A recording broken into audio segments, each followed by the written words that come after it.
Hi there, welcome to this week's newsletter. Hope you're well and scraping some form of a golf game every now and then with the weather we've been receiving of late. Been very conducive to playing any golf at all. A lot of us probably forced into the odd quick 5 or 9 holes or hitting a few balls at the range. So I thought I'd try and introduce you to a drill or a thought today that you could practice very much at home and get a feel for, even without hitting so many golf balls. And that's why I bought the tennis racket along this week, not because we're going to play indoor tennis, but it just helps describe what the actual importance of the club face is during the golf swing. The club face and what it does is the most dominant factor as to where the ball goes during the golf swing. Yes, grip and so on helps us bring this back hopefully square to where we've chosen the ball to finish. But what this does at impact is the most important thing. And when we try and describe sometimes to you or to anyone, a square club face, and if we've got an open club face or a closed club face by a few degrees, which can cause your ball to miss the green or miss the fairway with your driver, it's quite hard to identify, as you can see as I'm twisting the club face backwards and forwards. There's not great changes there, but the amount I'm changing there is the amount that your club face needs to be off just to miss a green from, say, 100, 150 yards. If you did it with a driver, you're probably about 40 or 50 yards offline. So that's quite hard. But if I bring in my tennis racket now and start changing that about the same amount of degrees, you can see my forearm is rotating just the same amount, but obviously you can see a huge difference in what the club face is doing. Still seeing lots of people with incorrect release patterns. And what I mean by that is we're trying to, or most of the time what causes people to slice the ball, which is still an awful lot of people are hitting too much of. We don't mind a fade, but a slice is a shot that's out of control. And generally we see people with too open a club face or going towards a target. We tend to see people very much keeping the club face looking at the flag, or what feels like they're looking at the flag, and actually that causes the club face to open up and become lofted, gives us the high right shots. Loss of distance, not made very controllable into the wind. Put simply, this is kind of how our backswing looks. We really want to make sure that to gain a club face that's square at impact, we really need to be thinking about where the club face is going to finish through the other side. And again, I might have explained this a little bit in brief in the past with the club in my hand, but I just thought I'd make it more obvious today with the tennis racket. So what we do here is what we need to mirror image up here. And I can hear a lot of you saying, well, the ball's gone, I've struck the ball, what difference does it make what's going on up here? Well, what we do here will cause the important things to happen here. So where we finish here will be a result of everything being correct at this point. Yes, this needs to be reasonably good up here to start with, but to me you can get a few things wrong here, as you can see on the TV when men or ladies tour playing on the TV.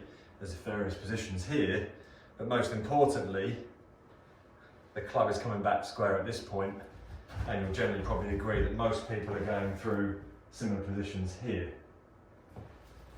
The classic slice is caused where that club face stays looking at the target or to the right as the club face travels back round to the left.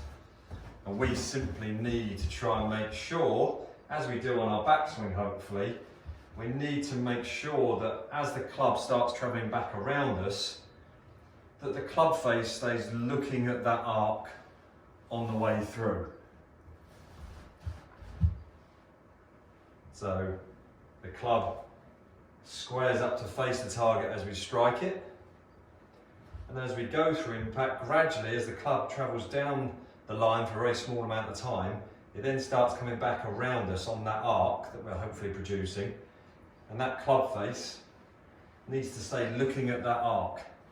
If it stays looking at the flag or right of the flag, which generally happens as well, and the club is travelling to the left, we're going to get a slice shot, which I'll illustrate here with my golf ball. Yeah, so I'm going to try and keep the club face looking at the target or slightly right as my club swings around to the left as normal. And there's my classic slice. You can see the ball veering off to the right there. And if we can make sure that as we come through, we visualise the club face looking at the path in which my racket takes on the way through. Hopefully you can see that. The ball then obviously goes straight. Sounds simple, but we don't all do it. So again, great. If you've got a tennis racket, it really makes it obvious to you. You can see the club face in a good, nice position there. Top of my backswing. Back of my left wrist is very much pairing up with the angle of my club face. And then on the way through, a very similar mirror image here, which enables us to bring that club face back square at impact. So A at the top of the backswing, B at the top of the follow through, or at least 3/4 of each.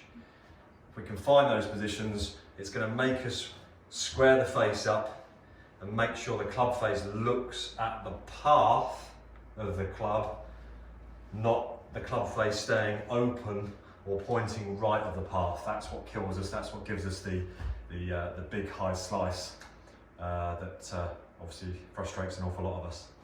Okay, so club face square. Let the club face follow the path, which gets that club around here. Another simple way of looking at it. Top of the backswing is kind of looking over here in front of us. And at the top of the follow through, the club face needs to be looking behind us.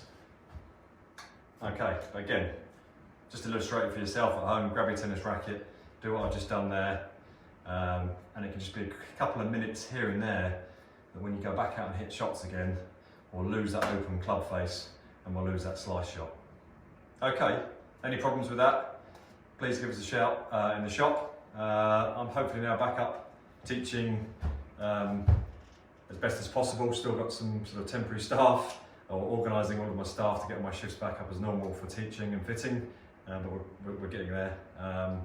So if anyone's thinking of having a lesson or needs some advice on equipment, then yeah, please give us a call in the shop, or pop in yourself and book something up. Hopefully the rain will stop soon. We'll start to play some springtime golf, and this winter can be all forgotten. Okay, hopefully see you soon.